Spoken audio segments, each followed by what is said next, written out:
குழந்தைக்காக ட்ரை பண்ணுறவங்க இந்த ஒரு விஷயத்தில் மட்டும் மாட்டிக்காதீங்க. மாட்டிக்கிட்டிங்கன்னா இன்னும் டிலே ஆகும். அப்புறம் நிறைய பிரச்சனைகளும் வரும். அது என்ன விஷயம்னு சொல்கிறதுக்கு முன்னாடி இந்த வீடியோ பிடிச்சிருந்தா ப்ளீஸ் லைக் பண்ணுங்கள், ஷேர் பண்ணுங்கள் அண்ட் சப்ஸ்கிரைப் பண்ணுங்கள். குழந்தைக்காக நான் ட்ரீட்மெண்ட் போயிட்டுருக்கும்போது இந்த விஷயத்தில் மாட்டிக்கினதுனால தான் எனக்கு ட்ரீட்மெண்ட் நிறைய தடவை ஃபெயிலியரும் ஆகிடுச்சு. ப்ளஸ் என்னால் ட்ரீட்மெண்ட் ஃபோக்கஸ் பண்ணவே முடியல.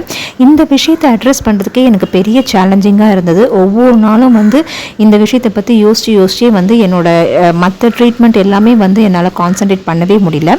ஸோ அதனால் இந்த விஷயத்தை மட்டும் நீங்கள் மாட்டிக்காமல் நீங்கள் இருந்தீங்கன்னா கண்டிப்பாக நீங்கள் எதிர்பார்க்குற மாதிரி பாசிட்டிவ் ரிசல்ட்ஸ்லாம் நீங்கள் ட்ரை பண்ணுற விஷயத்தில் கண்டிப்பாக கிடைக்கும். இது நான் குழந்தைக்காக மட்டும் சொல்ல, உங்கள் லைஃப்பில் நினைக்கிற எந்த ஒரு சுச்சுவேஷனாலும் இது மட்டும் உங்களை அட்டாக் பண்ணாமல் பார்த்துங்க. அட்டாக் பண்ணிச்சுன்னா ரொம்ப கஷ்டம்தான்.